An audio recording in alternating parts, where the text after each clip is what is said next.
자, 오늘 하나님 편인가 세상 편인가 오늘 또 보겠습니다. 오늘은 제 4장 볼 차례입니다. 난쟁이 그리스도인의 수준에 머물지 말라, 이제 이런 제목으로 된 말씀입니다. 벌써 제목 보면은 이 장에서는 무엇을 말씀할 것인지 짐작이 가죠.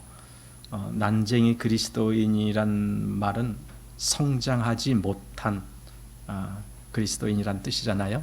성장하지 못한 그리스도인의 수준에 머물러 있지 말아라.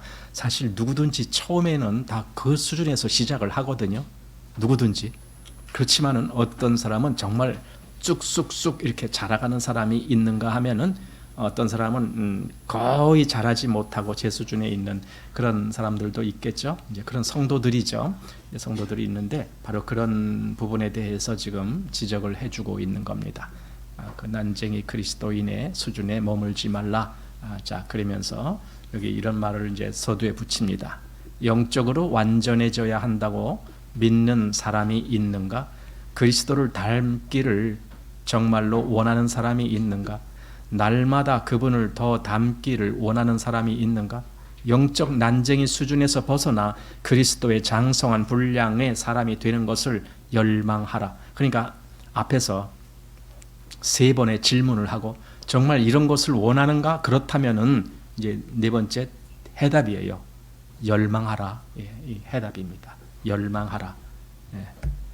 그래서 이제 여기에 이제 작은 문단이 한 8부로 이렇게 나누어지는데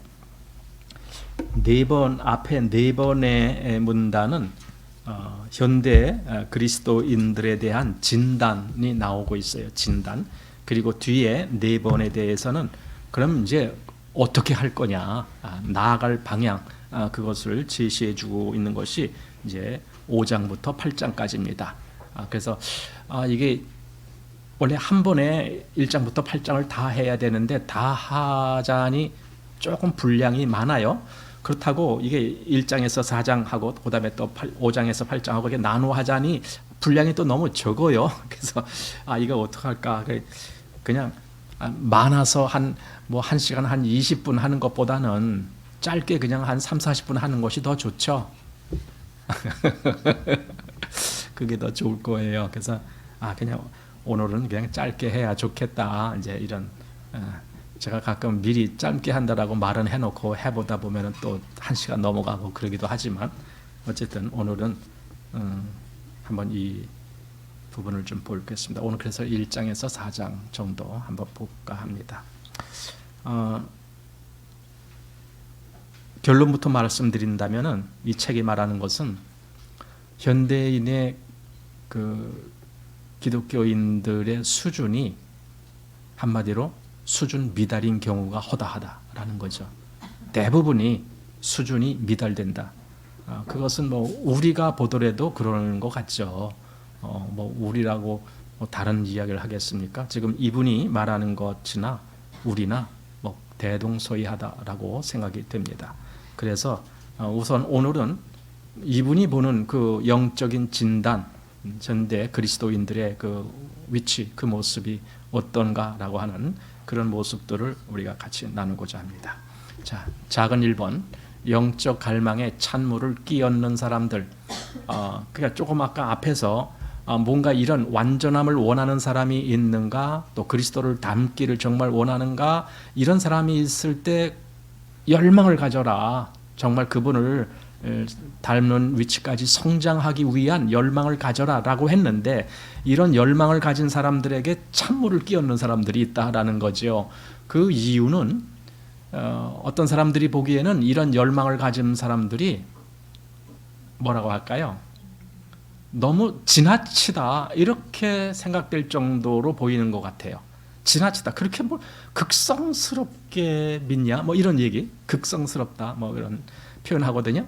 그러니까 그냥 우리처럼 그냥 적당히 얌전히 믿으면 되지 뭘 그렇게 열심을 내고 그 성경을 읽어도 열심 내어 읽는 사람이 있거든요. 그런가 하면은 그냥 적당히 그냥 시간 되는 대로 읽는 사람들이 있거든요. 기도를 해도 열심히 하는 사람이 있고 적당히 하는 사람들이 있거든요. 뭔가 하나님의 뜻을 순종하기 위해서 열심히 내는 사람도 있지만은 그냥 적당히 이렇게 하는 사람들이 있거든요. 그러니까 그 적당히 하는 사람들의 눈에는 열심히 하는 사람들이 이게 뭔가 좀 너무 지나쳐 이제 이렇게 보인다는 거죠. 그래서 여기 그런 사람들이 되게 한마디씩 하는 거예요. 뭘 그렇게 극성을 떱니까? 좀 우리처럼 이렇게 좀 점잖게 합시다. 이제 이렇게 그게 바로 찬물 끼얹는 거다. 지금 여기 그렇게 말하고 있습니다. 자, 한번 본문 보십시오. 지금 우리가 영적으로 완전해야 한다고 주장하는 사람이 있습니까? 라는 질문을 집요하게 제기하는 것이 서로의 입장을 난처하게 만드는 시대에 살고 있다.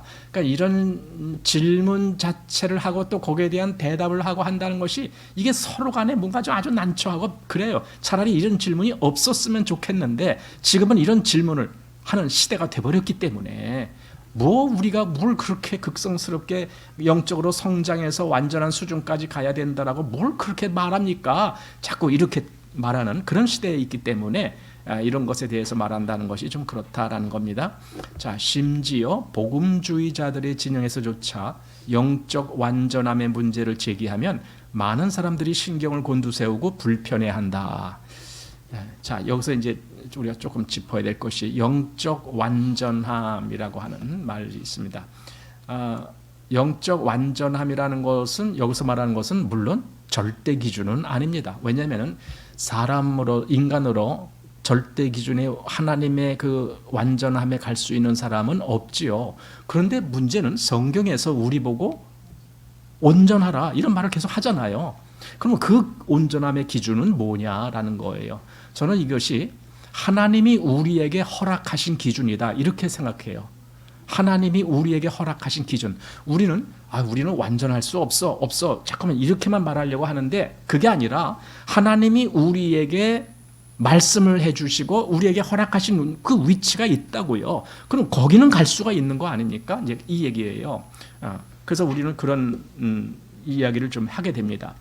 완전함에 대해서 예를 들어 창세기 32장에 보면은 야곱이 나오죠. 야곱이 그 밧단 아람 외산촌 집에서 20년 동안 있다가 이제 돌아오는 길이에요. 그런데 돌아오다가 잘 아시는 야복 나루에서 어떤 사람과 씨름을 하죠. 그 사람이 이제 야곱에게 씨름을 건 거예요, 사실은. 그런데 그때 이제 야곱이 그냥 죽어라고 매달리죠. 왜냐하면 그때 야곱은 사정이 그렇잖아요. 자기가 뭔가 좀 하나님께 축복을 받지 아니하면은 금방 자기 형 에서한테 자기는 그냥 풍비박산 날 것 같은 그런 생각이 든 거예요. 그러니까 죽자 사자 나를 축복해달라고 매달리는 거죠. 그러니까 이제 그게 누구인지 정확히는 모르겠지만 아마 천사겠죠. 그와 씨름한 사람이 천사 중에 한 사람이 그냥 사람의 모양으로 와갖고 그렇게 했겠죠. 그런데 그가 이제 날 좀 가게 해라. 나 이제 갈 때가 됐으니까 나 좀 보내라. 나 못 보냅니다. 내게 축복하지 아니하고는 내가 보낼 수 없습니다. 이렇게 그 야곱이 매달립니다. 근데 그때 그래서 내 이름이 무엇이냐? 야곱입니다. 다시는 야곱이라 하지 말고 이스라엘이라 하라. 그럼 이스라엘이라고 한 말은 그 단어에 뜻이 있거든요. 하나님과 겨루어 이겼다. 이게 이스라엘이에요. 이스라엘, 하나님과 겨루어 이겼다. 여러분, 그게 가능하겠습니까? 세상에 어떤 사람이 하나님과 겨루어서 이길 수가 있단 말입니까? 불가능한 거예요, 그거는. 그런데도 인정해 주는 거예요. 너는 하나님과 겨루어서 이겼다. 이렇게. 그게 무슨 말이냐면은 하나님이 정해 놓으신 그 위치, 거기에 네가 왔다. 그 소리예요, 그게. 그러면 아까 온전한다. 여기 아까 뭐 영적 완전함 이런 것이 바로 그런 의미에서 완전함을 이야기하는 거다라면은 우리는 그 위치에 갈 수가 있는 거예요. 야곱이 이스라엘이라는 이름을 들었던 것처럼 우리도 신앙적으로 하나님이 그래 너희는 이 위치로 와야 돼. 자꾸 이렇게 인도해 주시잖아요. 우리를 이끌잖아요. 그럼 우리도 그 위치를 가는 거예요. 이것이 지금 여기서 말하고자 하는 완전함이란 의미가 돼요. 그래서 마태복음 5장 48절에 그러므로 너희는 하늘에 계신 너희 아버지의 온전하신 것과 같이 너희도 온전하라. 어떻게 온전해요? 어떻게 우리가 하나님처럼 온전해요? 그 말이 됩니까? 아니에요. 하나님의 그 주신 기준이 있다고요. 그 위치로 오라는 뜻이에요. 그러니까 실제로 하나님처럼 되는 그건 불가능한 거고, 만약에 정말 그렇게 되기를 원한다면 그거는 뭐가 돼버려요? 사단이 되는 거예요. 자기가 하나님처럼 되는 것. 그렇잖아요. 그러니까 거기서 말씀한 것은 그 위치가 아니라는 거예요. 하나님이 우리에게 말씀하시고 허락하신 위치가 있거든요. 그 하나님이 인정하시는 위치가 있거든요. 그 위치를 여기서 말한 완전함이라는 말로 하는 거예요. 그럼 그 위치로 가기를 갈망하느냐, 갈망하느냐, 그걸 질문해 봐야 되는 거예요. 근데 그렇게 갈망해서 정말 그렇게 애를 쓰는 사람을 옆에서 뭐 그렇게 유별나게 믿어요 하고 자꾸 이렇게 하는 사람들이 여기서 말하는 찬물을 끼얹는 사람들이다라는 겁니다. 자, 보십시오. 그러나 신약 성경에서 주 예수 그리스도와 사도들은 우리에게 더욱 영적 갈망에 불타라고 가르친다. 그런데 똑같이 신약 성경을 읽는 어떤 사람들은 다른 사람들의 영적 갈망에 찬물을 끼얹기를 원하는데, 이런 모습을 볼 때 나는 놀라움을 금치 못한다. 이게 이 현실이구나. 그러니까 지금 토저 목사님이 보니까 현대 기독교계, 뭐 교회라든가 이런 데 보니까 지금 그러고 있다라는 거예요. 그러고 있다. 자, 이런 사람들은 기독교를 어떻게 이해하고 있는 것일까? 그들에게 기독교는 부분적으로는 종교이고 부분적으로는 놀이와 사회적 교제에 불과한 것일까? 그러니까 전적으로 하나님을 향해 전적으로 믿음으로, 이게 아니고 조금 믿음으로, 조금, 그리고 조금 하나님께로, 그리고 또 나머지는 또 세상적으로, 뭐 이렇게 이제 적당한 부분. 그래서 여기 그걸 보고 심지어는 놀이와 사회적 교제하는 것, 이런 식으로 교회를 해석한다는 거예요. 제가 오전에서 말씀드린 의도 속에 바로 이런 의도도 같이 있어요. 요즘 교회가 정말 어떠냐 이거, 전적으로 그리스도 안에서 그 생명의 길을 가기를 그걸 찾고 있느냐, 아니면은 적당히 교회 왔다 갔다 하는 걸로 그냥 위로받고 끝내느냐 이거죠. 아마 후자가 더 훨씬 많을 거다라고 생각됩니다. 적당히. 그래서 대표적으로 하는 말이 주일 성수했다, 이렇게 얘기를 해요. 주일 성수했다. 여러분, 진짜 그리스도 안에서 이 완전함을 추구하는 사람은요, 주일 성수로 만족하지 못해요. 아니, 교회 가서 그날 주일날 예배했다고 그 만족이 됩니까?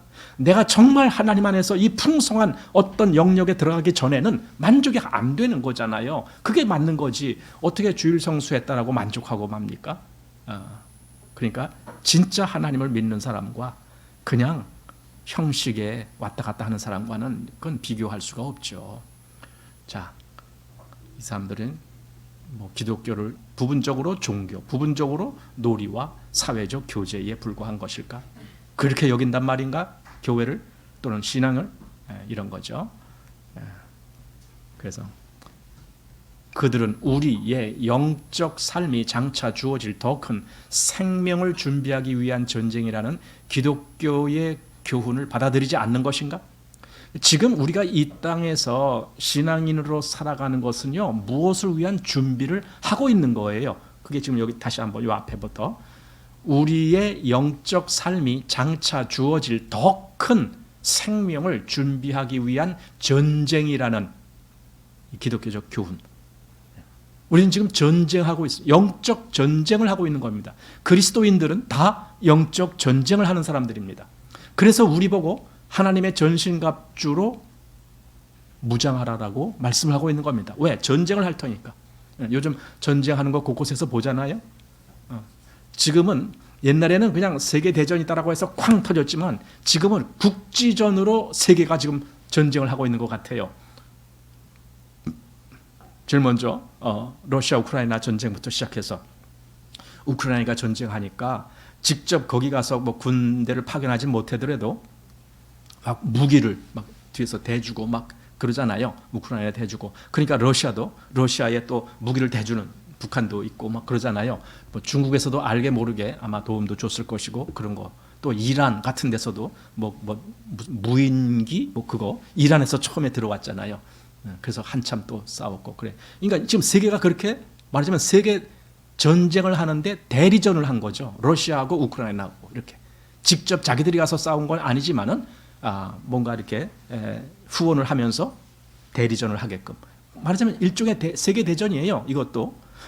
그런데 거기서 끝난 것이 아니라 지금 이스라엘과 하마스 또 이스라엘과 헤즈볼라 그렇죠. 그다음에 또 예멘이 하마스 편을 들어서 막 그 홍해로 들어가는 그 배들을 막 공격하니까 지금 미국을 중심으로 한 자유진영 한 20개국의 연합팀이 이제 예멘을 공격하기 위해서 또 준비하고 뭐 한다고 그래요.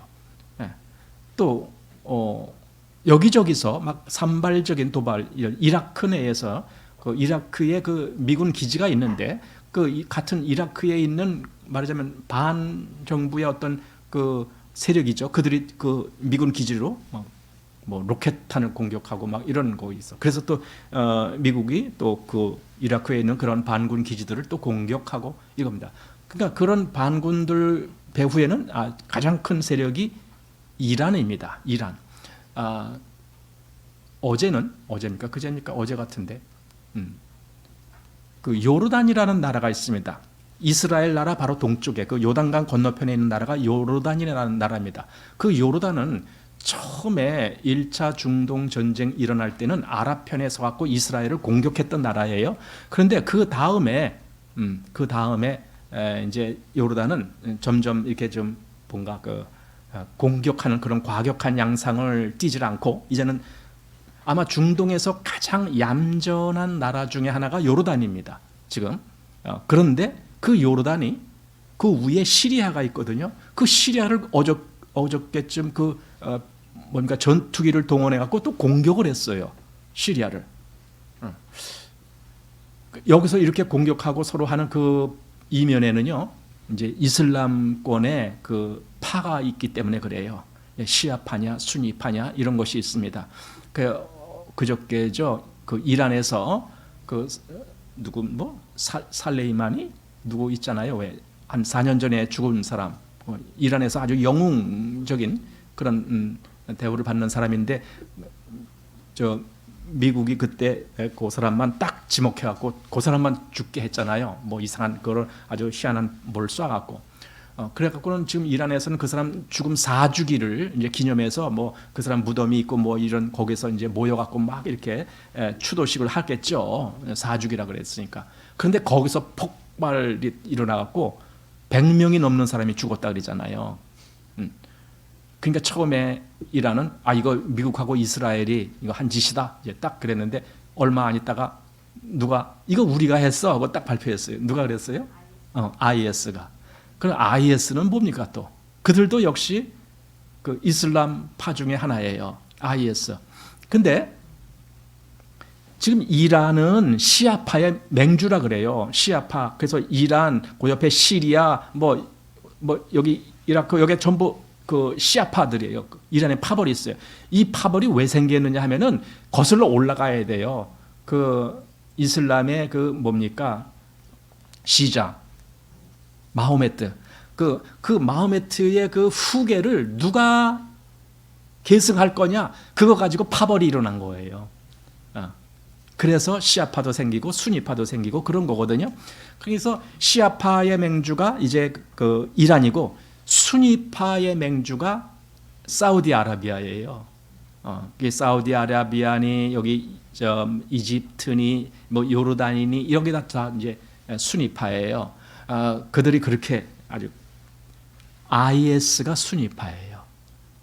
그래서 그 이란에 몇 년 전에 그 이란이 IS를 막 토벌하기 위해서 막 공격하고 했던 것이 있거든요. 그러니까 그때부터 IS는 어떻게 해서든지 이란을 공격하려고 하는 거예요. 그래서 이번에도 그 IS가 이거 우리가 했어. 그러니까 딱 발표하는 거예요. 그랬더니 또 이란에서는 그 IS를 조종한 것이 미국과 이스라엘일 것이다. 또 이렇게 얘기하면서 이제 일이 이렇게 커지고 있습니다. 어쨌든 지금 세계가 싸우지 못해서 안달하고 있어요. 자, 그랬더니 그저께 북한에서 뭐예요? 백령도 또 저쪽 연평도를 향해서 뭐 200발을 쐈대나 뭐 그랬죠. 뭘 쐈는지 하여튼 200발을 포탄을 쐈겠죠. 뭐 200발을 쐈대. 그렇다고 뭐 그 무슨 그 군사 분계선을 넘어온 건 아니고 그냥 그 앞에 바다로 그냥 막 말하자면 훈련한 건지 뭐 겁준 건지 그랬더니 또 그 다음 날 우리나라는 또 400발을 쐈대. 또 뭐 똑같이 그러고 있어. 그리고 400발을 쐈대. 그러니까 그 다음 날 또 북한에서 또 여러분 그런 게 잦으면 전쟁이 일어나는 거예요.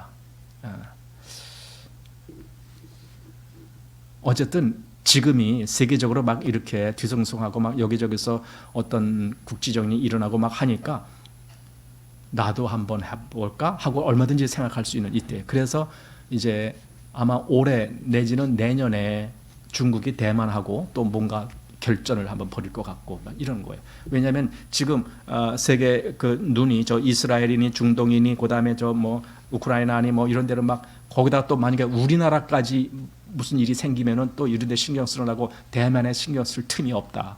그냥 이 틈에 가서 대만을 싹 점령해 버리자. 아마 중국에서는 그럴 수도 있어요. 더욱이나 문제는 대만 자체에서도 지금 이제 이번 토요일 날 선거를 하잖아요. 13일 날 새로운 거기 뭐 총통을 뽑는데 이제 대두되는 것이 그거예요. 여기 민진당 뭐 그다음에 무슨 무슨 당 해. 근데 파가 이거예요. 하나는 우리는 독립을 원한다. 또 한 판은 우리는 중국에 이렇게 부속되기를 원한다. 이러고 있어요. 그러니까 그 대만 내에서도 우리는 중국에게 가기를 원해. 이런 사람들이 거기 많다는 거예요. 그리고 대만은요. 군대가 복무 기간이 6개월도 안 돼요. 그러니 뭘 싸워? 훈련 한 4개월 정도 받고 2개월 정도 가다가 뭐 여기 이런 거 있네 하고 그러다가 끝나는 거예요. 그러니 뭘 싸워? 그러니까 제가 있을 때만 해도 군 복무가 3년 그러다가 이제 30개월로 줄었다가 30개월로 줄고 그다음에 이제 그 대학교 때 그때 왜 교련이라 그래 갖고 훈련 받는 거 있어요. 일종의 그거를 거친 사람은 2개월 단축해서 28개월. 우리 때는 그랬어요. 근데 지금은 몇 개월이에요? 24개월도 많다고 해서 20개월로 줄였어요? 18개월? 18개월. 근데 솔직히 18개월이면요. 가서 할 거 하나도 없어요. 마당만 쓸다 와야 돼요. 왜냐하면 싸움이라는 것은 군대라는 것은요. 그 전술을 알아야 되거든요. 이럴 때는 어떻게 하느냐. 이런 걸 전부 이렇게 간파하고 있어서 착착착착 움직여줘야 싸우는 건데 아니 이제 훈련 가서 뭐 처음에 가서 뭐 받고 뭐 하고 하면 자대 배치돼서 처음에 뭐 이등병 때 뭐 그냥 저 고참들 뭐 그냥 따라다니다가 정신없고 막 그러다가 일병쯤 되면 조금 이제 알까 말까 하다가 근데 말하자면 옛날에는 병장쯤 되니까 이제 군대가 어떻게 돌아가는지 알겠다 이렇게 아는 거거든요. 근데 지금은 옛날 한 상병쯤에 그냥 제대해 버리는 거잖아요. 그러니까 이거 조금 알려고 하니까 그냥 제대해 버리는 거예요. 그래서 막상 전쟁이 일어나면 어떻게 싸울 거냐고요. 문제가 있죠. 그렇다고 뭐 부사관급 옛날에 하사관이라고 그랬는데 그런 부사관들이 그들이 많아 갖고 그들이 그럼 모든 걸 다 할 수 있느냐? 아니죠. 그렇게 다 하지도 못하죠. 그들 다 하려면 엄청난 또 재정이 필요하니까 뭐 하여튼 그래요. 우리나라도 좀 딱하게 됐어요. 거기다가 지금은 이제 군대 가는 인구도 옛날에 반밖에 안 돼요. 그렇잖아요. 출생률이 0.7번? 0.76? 그러니까 보세요. 두 사람이 결혼해갖고 자식을 둘 낳아야 그래야 현상 유지하는 거 아닙니까? 그러니까 출생률이 2.0이면은 그게 현상 유지예요. 근데 그러다가 무슨 사고로 한 명이라도 죽으면 그나마 줄어드는 거예요. 그러니까 정상적인 상태에서 현상 유지를 하려면 출생률이 2.2 내지 2.3이 돼야 된대요. 그래야 현상 유지예요. 그런데 우리는 0.76 그러다가 0.7로 떨어졌죠. 이러한 수준으로 한 3, 40년만 가면은 이제 인구가 확 이제 한 반으로 줄어드는 거죠. 그렇게 되는 거예요. 이제 싸울 사람도 없다. 그래서 우리나라에서 무슨 얘기 나오냐? 우리도 그럼 용병을 만들자. 뭐 외국에서 사오는 여러분 그거 내가 용병이다 하죠. 내가 용병으로 여기 왔는데 그건 뭐 진짜 목숨 걸고 싸웁니까? 적당히 싸우다 말지. 용병인데 내가 뭘 목숨까지 버리면서 싸워? 나 그냥 월급 받고 그냥 용병은 돈 받고 그 일을 하는 거거든요. 그냥 난 월급 받고 그냥 적당히 시간 때우다가 그냥 가면 되는 거지. 이런 생각을 하지. 무슨 용병이 뭐 목숨 바쳐서 나라를 지켜요? 근데 지금 우리 그러고 있습니다. 자, 어쨌든 이게 우리나라만 그런 게 아니에요. 세계적인 수준이에요. 이게 지금 세계가 그러고 있어요. 뭘 얘기하려다가 이런 복잡한 얘기가 나왔을까요? 전쟁. 전쟁.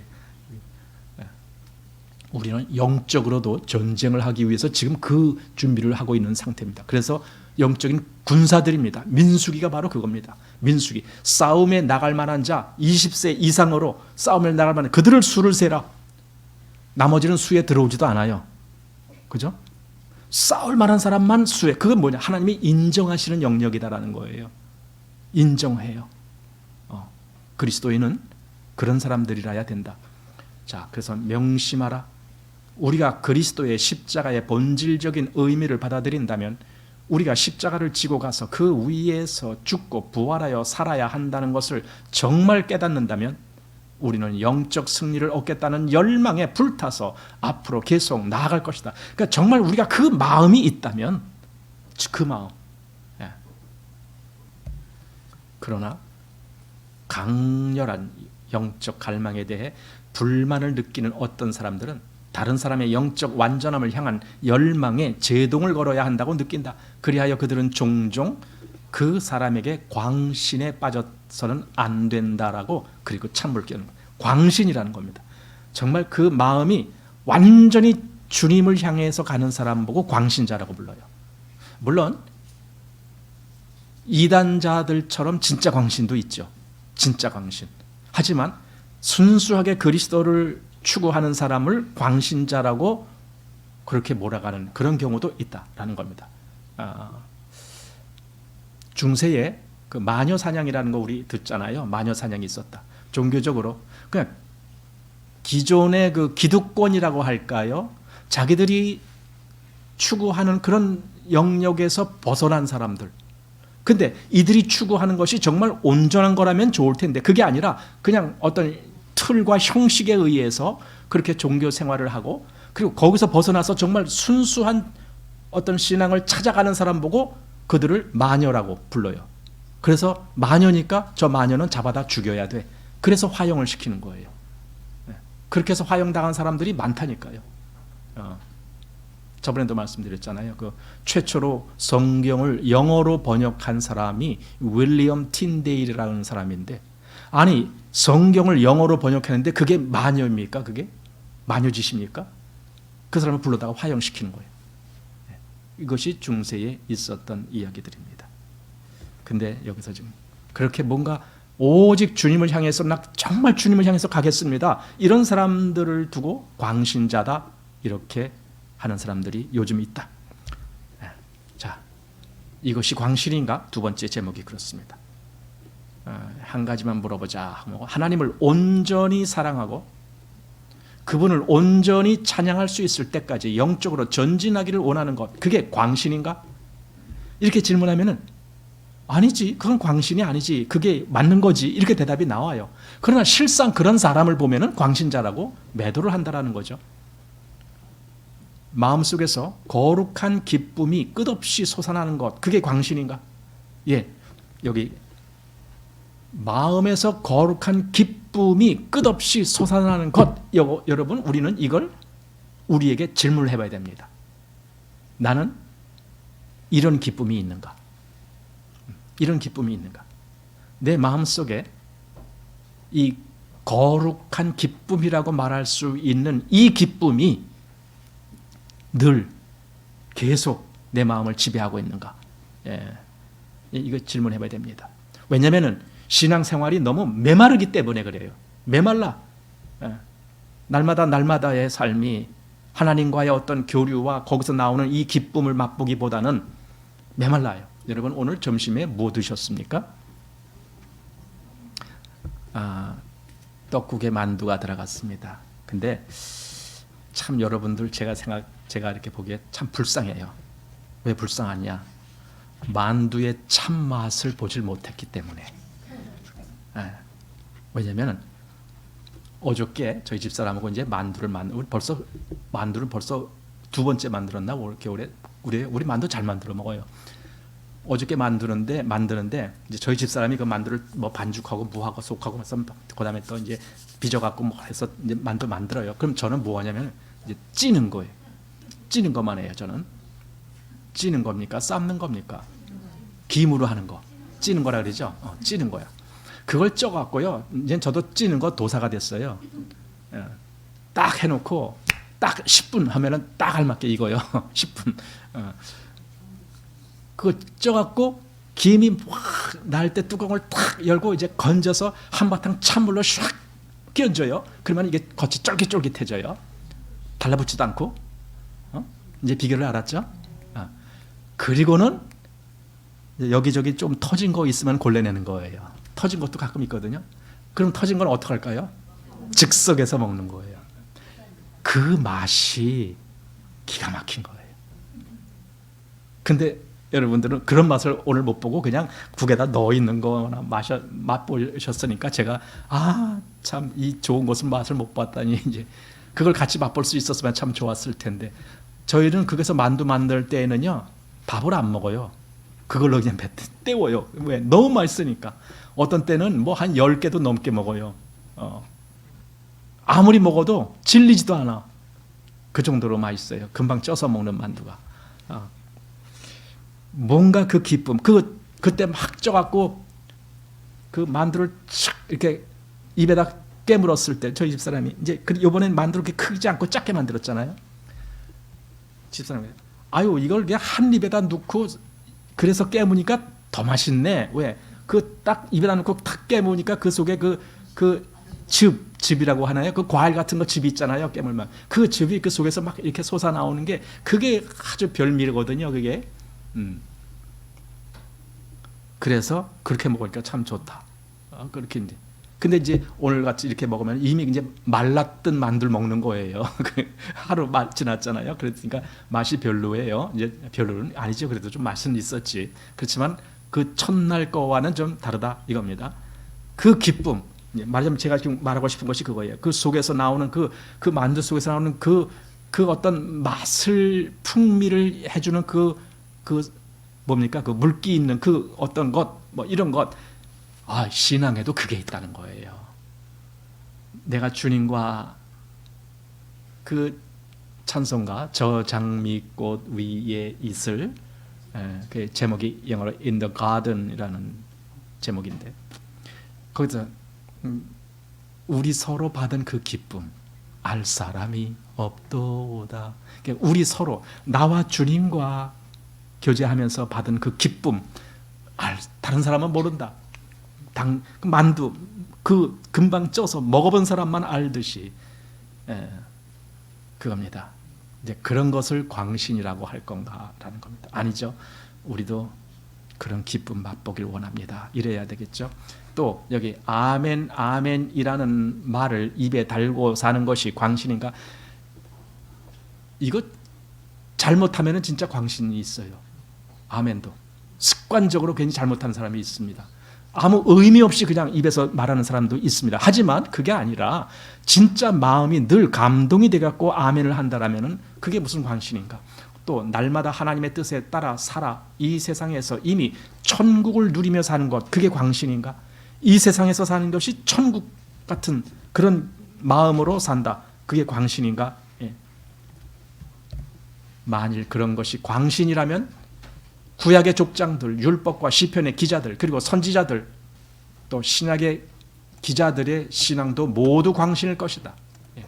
가만히 보면 성경에 나온 그들, 성경을 기록한 그들, 성경의 믿음의 사람이다라고 기록된 그들 보세요. 지금 보면 그들 광신자들 같아요. 그러나 그게 광신입니까? 왜 광신자라고? 아니 아브라함 보세요. 그 광신자지 뭐예요? 자기 아들을 갖다가 제물로 바친대. 그 광신자지 뭐예요? 이렇게밖에 안 나오는 거예요. 그러니까 하나님과의 관계에서의 그 믿음을 전혀 모르는 사람의 눈으로 보면은 광신자예요. 광신자가 뭐야? 아브라함 노망 든 거지. 이렇게 되는 거예요. 아니 노아는 또 어때? 아니 멀쩡한 대낮에 뭔 비가 온다고 저 산 중턱에다가 방주를 줘? 그걸 광신으로 보는 거예요. 그러나 믿음의 사람은 그게 아니에요. 그래서 성경에 믿음의 사람이 나온다면, 또는 여기 성경을 기록한 기자들, 선지자들, 뭐 신약에도 그 모든 사람들 다 광신자들 같이 보이는 거예요. 아니 베드로, 아니 멀쩡한 일하다가 일 안 하고, 또 야고보, 요한, 그 배 아버지와 같이 배 뭐 금을 깃다가 배 팽개치고, 또 누구 마태 세관에 앉아서 세금 걷다가 그거 다 팽개치고 다 버려두고, 그리고 예수님 쫓아갔대. 이게 광신자죠. 여러분 어떻게 생각돼요? 광신자잖아요. 그게 자기 직업도 팽개쳐 이렇게 되는 거죠. 그런데 그 사람들 속에 진짜 믿음이 있었기 때문에 그런 거죠. 바로 그것을 비교해서 오늘날 믿음의 사람들은 대부분 다 건성으로 왔다 갔다 하는 거다, 그런 거죠. 네. 만일 이런 것들이 광신이라면 그럼 종교개혁을 탄생시킨 열정도 광신일 것이다. 종교개혁, 그때 사람들이 어떻게 그 종교개혁을 어떻게 했어요? 진짜 죽자사자로 그 길을 했어요. 죽자사자로. 루터도 그 종교개혁할 때요, 정말 나중에는 다 그것이 다 이렇게 막 자기가 이제 붙잡혀 죽을 형편이 됐을 때에 또 그를 이렇게 뭡니까 슬쩍 이렇게 납치하는 식으로 꾸며갖고 어디 사원에 거기다 갇히는 식으로 해놔갖고는 사실은 그 일부러 그런 거예요. 왜냐하면 돌아다니다가 루터가 죽임을 당할 것 같아서 일부러 잡아다가 그렇게 한 거예요. 거기서 뭐 했느냐, 아주 죽자사자로 또 성경을 번역하는, 독일어로 번역하는 그 일을 루터가 또 하는 거예요. 그런 일을 했기 때문에 진짜 종교개혁이 그때 결실을 맺었지, 안 그랬으면요 한번 했다가 실패로 끝나요. 실패로 끝나요. 그런데 그때 그 사람들은 끝까지 그 길을 하면서 믿음으로 그 길을 갔기 때문에. 근데 지금 그 사람들의 입장을 보면은 광신도 같다라는 의미가 든다는 거예요. 왜? 직업도 다 팽개치고 그 일을 했으니까. 만일 이런 것들이 광신이라면 하나님의 진리를 굳게 붙든 그분의 모든 친구들의 신앙도 광신일 것이다. 예. 아니다. 광신이 아니다. 교회사의 그 어떤 역사를 보더라도 그런 사람들이 여기 허비하다. 심지어는 그 종교개혁 했을 때에 그 종교개혁이 성공할 수 있도록 한 그 배경에는 이런 사람들이 많이 있었기 때문에 종교개혁의 그 씨앗이 뿌리를 내린 거예요. 안 그러면 루터 혼자 또는 캘빈 혼자 떠들다가 말았다, 이러면 그 종교개혁이고 아무것도 안 되는 거예요. 그런데 그렇게 뿌리를 내린 그 이면에 보니까 여기 어떤 사람이 나오냐, 요한 타울러라는 사람이 나옵니다. 이 사람은 독일 사람입니다. 1300년에 태어나서 1361년에 별세하신 분인데, 요한 타울러 또는 요하네스 타울러 이렇게도 말하기도 한 사람입니다.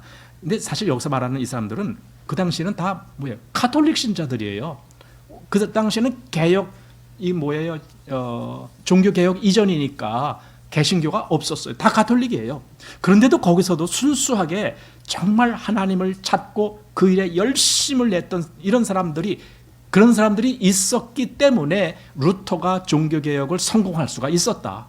왜? 그 뒤에서 이런 사람들이 다 그 많은 사람들에게 그런 걸 정말 우리가 온전히 하나님을 찾아야 된다, 하나님께로 돌아가야 된다, 이런 걸 계속 가르치고 했기 때문에 루터가 성공할 수가 있었다라는 얘기입니다.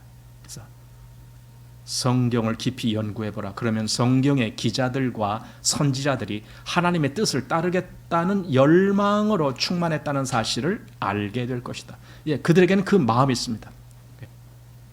예레미야도 뭡니까?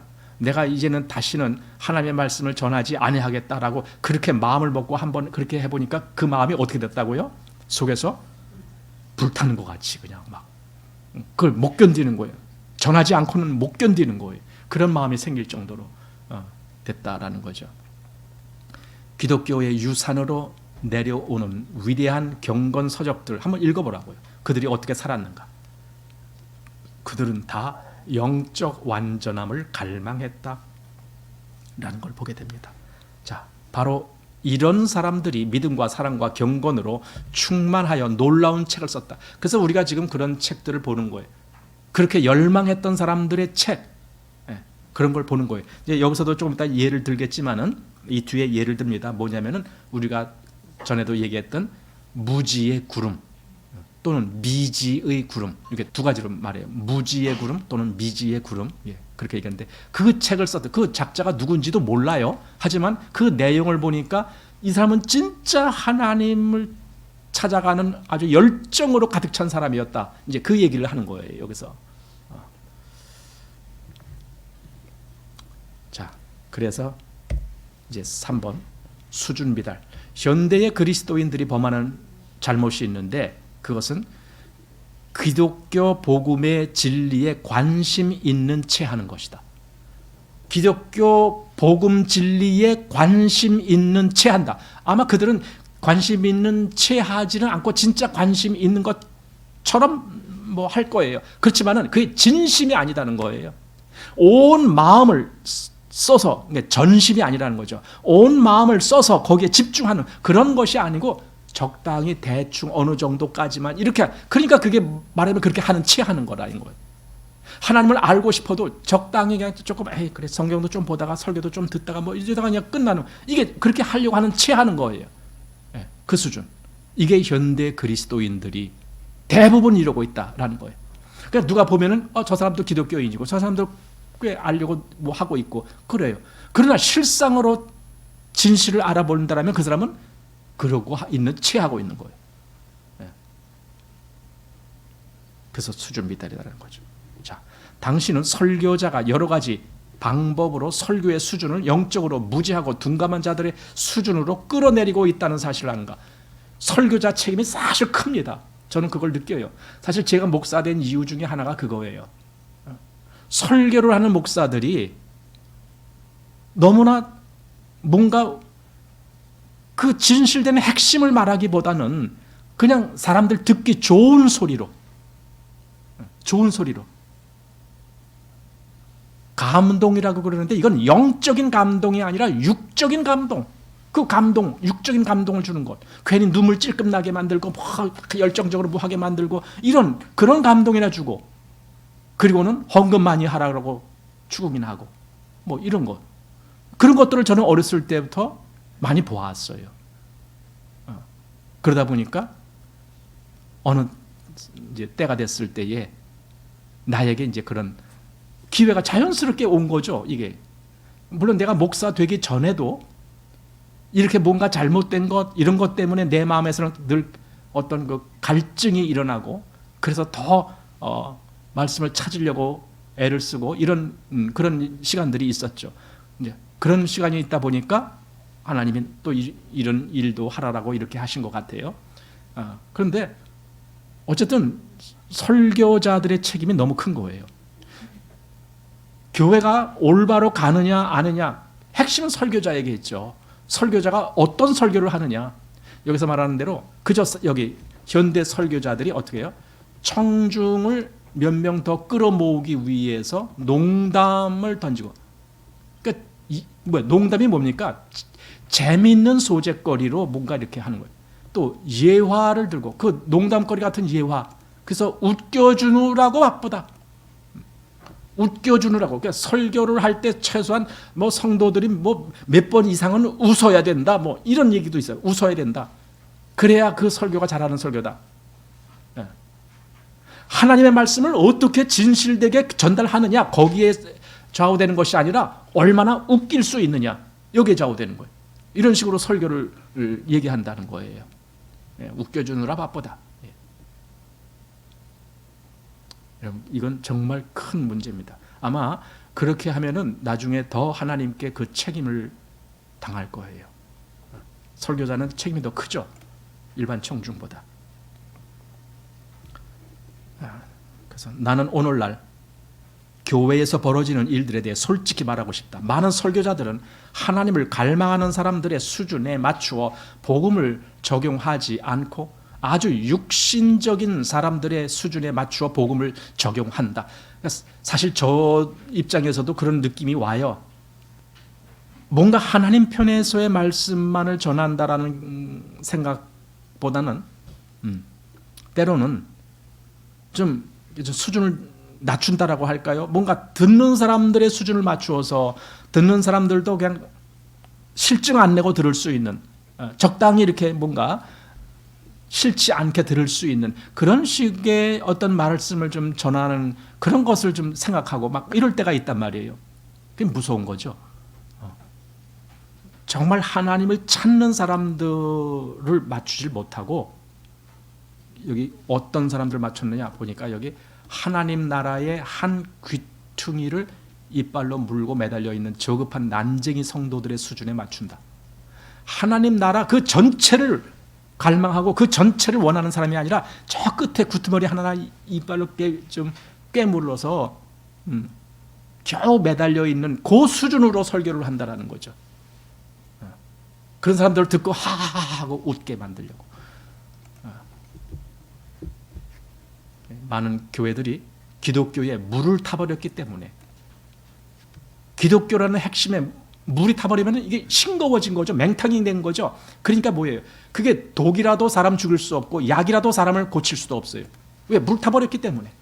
그게 정말 알짜배기가 있어야 이걸 어떤 사람들에게는 독이 돼서 콱 찌르기도 하고, 어떤 칼이 돼서 콱 찌르기도 하고, 어떤 사람들은 그걸 콱 이렇게 이끌어서 인도하기도 하고, 이렇게 돼야 되는데 그 말이 그냥 물탄 것처럼 돼버렸고, 그냥 그 사람에게도 대충 저 사람에게도 대충 이렇게 전달돼 버렸다. 참 이게 심각한 현실이죠. 근데 지금 이분이, 토저 목사님이 지금 우리보다 한 세대 앞선 사람이었는데 그때도 그랬다는 거죠. 이미. 이제 나는 현대의 교회들을 진단하면서 현재 대부분의 그리스도인들은 그리스도인의 수준에 미달하는 삶을 살고 있다는 결론을 내릴 수밖에 없다. 미달이라면 낙제 점수. 사실 이게 좋은 식으로 평가하니까 미달이나 낙제라는 말이 나오는 거죠. 엄밀히 말하면은 아닌 거다, 긴 거다 이렇게 나와야 돼요. 아닌 거다, 긴 거다. 자, 그리스도인들이 기쁘지 않은 것은 그들이 거룩하지 못하기 때문이다. 아까 왜 그 기쁨, 주님과 함께 나누는 이 교제의 기쁨, 왜 그 기쁨이 없느냐? 여기 이제 그 얘기를 해주고 있어요. 기쁨이 없는 이유는 그들이 거룩하지 않기 때문에. 거룩하지 않다는 말은 순수하게 그 믿음을 따라 살지 않기 때문에 그 얘기예요. 그냥 기쁨이 없어요. 그 영적인 기쁨이 없다 그 말입니다. 거룩하지 않기 때문에. 또 거룩하지 못한 것은 성령 충만하지 않기 때문에. 성령 충만. 여러분 성령 충만은 또 어디서 그러면 옵니까? 사실 성령이 우리 안에서 충만하려면요, 이건 어떤 기적과 같은 역사에 있는 것이 아니에요. 내 안에 하나님의 말씀이 살아있을 때 성령이 역사하는 거예요. 왜냐하면 성령은 진리의 영이라고 말씀하셨으니까. 아버지여 저들을 거룩하게 하옵소서 하면서 아버지의 말씀은 진리이다. 요한복음 17장에 그랬잖아요. 그러니까 여기 지금 거룩하지 못한 것은 그 성령의 역사, 그 성령은 진리의 성령인데, 그러니까 성령 충만하지 않은 것은 또 구별되지 못하기 때문에, 자기를 하나님께로 구별시켜서 가는 것, 그런 것들이 없기 때문에. 그러니까 이 네 가지가 계속 연결돼서 나오는 거죠. 자, 성령님은 자신이 구별할 수 없는 사람을 충만케 하실 수 없고, 충만케 할 수 없는 사람을 거룩하게 하실 수 없고, 거룩하게 만들 수 없는 사람을 기쁘게 할 수 없다. 이제 거꾸로 이제 올라가서 다시 결론에 도달한 겁니다. 그래서 내 결론은 확고하다. 현대 그리스도인들은 그리스도를 영접하고 났음에도 불구하고 기쁨이 없는데, 그것은 그들이 거룩하지 않기 때문에. 거룩하지 않다는 건 정말 순수하게 진심으로 하나님을 찾아가지 않기 때문에, 나아가지 않기 때문에, 그 안에 그 열정도 없기 때문에. 그러니 기쁨이 없다. 여러분, 신앙인으로서, 그리스도인으로서 영적인 기쁨이 없다면은 심각한 문제라는 거예요. 이게 심각한 문제. 근데 전혀 자기는 심각하지도 않아. 이건 완전히 그 뭡니까? 문둥병이 걸리는 것도 그 뭐 복발을 해갖고 완전히 감각을 상실한 거죠. 문둥병. 구약에 그런 것을 부정하다라고 레위기에 말씀하고 있어요. 자, 이제 네 번째, 그리스도를 닮지 않은 그리스도인들. 참 제목부터가 뭔가를 찔리게 하는 거예요. 그리스도를 닮지 않은 그리스도인. 그 말이 좀 이상하잖아요. 근데 이게 현실이에요. 어떻게 그리스도를 닮지 않은 그리스도인들이 생겨났는가? 과연 그럴 수가 있는가? 엄밀히 말하면 그런 그리스도인들이라면 그건 엉터리다라는 거죠. 자, 오늘날 대부분의 그리스도인들은 그리스도를 닮지 않았다. 그리스도를 닮지 않았다. 자, 좀 더 지나서 보겠습니다. 여기 토저 목사님이 이런 말을 해요. 만약 내게 여러 해 앞을 내다볼 수 있는 선지자적 예지력이 없다면, 선지자들처럼 약속의 성취를 보기 전에 이 세상을 떠나도 좋다는 마음이 없다면, 나는 오랜 세월 내 설교를 듣고도 여전히 기질적 결함을 안고 살아가는 사람들 때문에 무척 난감했을 것이다. 이게 한마디로 말하면 내가 그토록 여러 해 동안 이 하나님의 말씀을 증거했는데도 불구하고 한마디로 반응이 없다. 지금 그 얘기예요. 이게. 그러니 내가 얼마나 답답했을까? 그랬다면 내가 그걸 다 알고 있었다면 얼마나 답답했을까? 차라리 모르는 게 약이었지. 지금 그 얘기예요. 더욱이 그들은 도덕적 약점들을 갖고 있으며 종종 패배의 쓴잔을 마신다. 그들은 깨닫는 것이 더디며 성경의 기준에 훨씬 미달하는 삶을 살아 하나님의 뜻에서 벗어나 있다. 그들은 자신들의 허물의 약점과 패배를 지적당하면 불같이 분개하면서 얼굴이 뻘겋게 달아올라 변명하기에 급급하다. 이 정도만 돼도 나은 거예요. 그냥 변명하는 거예요. 어떤 사람은 대들죠. 그 약점, 영적인 약점을 지적당하는 것, 그걸 못 견디는 거예요. 우리는 성경을 보면서 지적을 얼마나 많이 당해요. 여러분, 그런 거 다른 사람을 통해서 지적당하는 것보다는 그래도 성경을 통해서 지적당하는 게 그래도 낫잖아요. 그랬을 때만이라도 솔직하게 시인하는 거죠.